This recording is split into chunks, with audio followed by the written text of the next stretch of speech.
আসসালামু আলাইকুম। ওয়ালাইকুম আসসালাম রহমতুল্লাহি বারাকাতু। আমাদের এই ভাইয়ের আজকে সার্জারি হয়েছে। আমরা কিছুক্ষণ আগে সার্জারিটি কমপ্লিট করেছি, এখন রিলিজ করে দেব। রিলিজ করার পূর্বে আপনাদের জন্যই মূলত ওনাকে একটু বিরক্ত করা, যেটা আমি বরাবরই বলে থাকি। কারণ আমার যতটুকু ইনফরমেশন দেওয়ার ছিল, আমি অনেক ভিডিও, আমার 660টার বেশি ভিডিও অলরেডি ইউটিউবে আছে।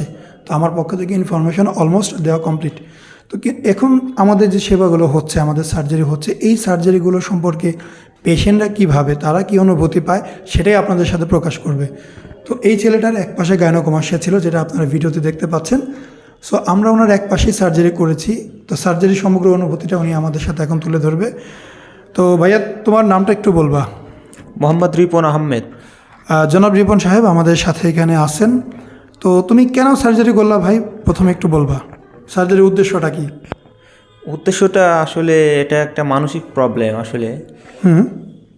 তোমার কি প্রবলেম হইতো? প্রবলেমটা কি হইতো? প্রবলেমটা আমি মানুষের ভিতরে বাড়াইতে পারতাম না, বন্ধু বান্ধবদের সাথে চলাফেরা করতে পারতাম না। আরো এটা কি কেউ কি কখনো এটা নিয়ে দুষ্টামি ফাইজলামি কেউ জানতো না, কিন্তু নিজের কাছেই খারাপ লাগে। তুমি কাউকে বুঝতে দাও নাই বিষয়টা এরকম যে জানতো না অ্যাকচুয়ালি তুমি বুঝতে দাও নাই? আচ্ছা, তো সার্জারি করে এখন কেমন লাগতেছে? আলহামদুলিল্লাহ, সবচেয়ে বেশি ভালো লাগতেছে। তুমি কতটা অসুস্থ আছো এটা আগে বলো। তুমি কি অসুস্থ? না ভাইয়া, আমি এখন আলহামদুলিল্লাহ মোটামুটি ভালো সুস্থ। তুমি সুস্থ আছো? আচ্ছা, তো তুমি আমাদের একটু সংক্ষেপে বলবা তোমার সার্জারির অনুভূতিটা কেমন, বা কেমন দুঃখ কষ্ট পাইলা? সার্জারির অনুভূতিটা হচ্ছে, প্রথম দিকে একটু হালকা কষ্ট পাইছিলাম, বাট ওটা সহ্য করার মতো। তারপরে আমি বুঝতেই পারি না আসলে।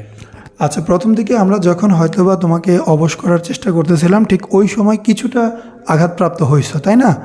ওই সময় ওষুধ যায়, বডিটা একটু ব্যথা লাগতে পারে, খুব স্বাভাবিক। কিন্তু যখন সার্জারি হয়েছে তখন তো আর কষ্ট পাও নাই? না ভাইয়া, না। আচ্ছা, তো তুমি আমাদের এখানে আসছো খুব ভালোবেসে, আমাদের ভরসা করে।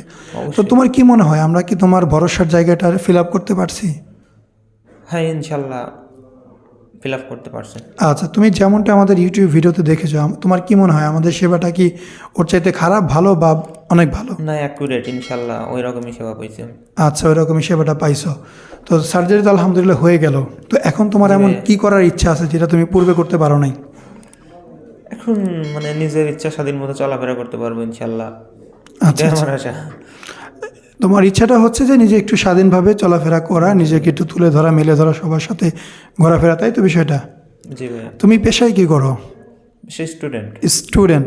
সো এই যে সার্জারি করলে অনেকগুলো টাকা পয়সার প্রয়োজন হলো, এইটা অ্যাকচুয়ালি কীভাবে ম্যানেজ করলা?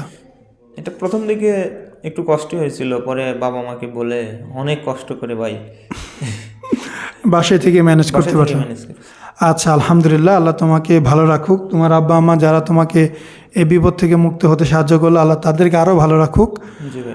যারা সার্জারি করতে চাচ্ছে, আগামীতে করবে, এই পেশেন্টদের উদ্দেশ্যে কি তোমার কিছু বলার আছে? অবশ্যই, তারা চাইলেই করতে পারবে, নো প্রবলেম, কোনো সমস্যা নেই। কোনো সমস্যা নেই, এটা ডিফিকাল্ট কিছু তো না? না ভাইয়া। আচ্ছা, খুব ইজি বিষয় তো ছিল নাকি? ঠিক আছে, আলহামদুলিল্লাহ, তোমাকে অনেক ধন্যবাদ আমাদের সাথে সময় দেওয়ার জন্য। আমরা এই পেশেন্টকে এখন রিলিজ করে দিব।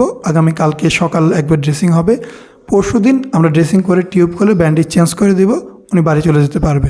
সবাই ওনার জন্য অনেক দোয়া করবেন। আল্লাহ হাফেজ।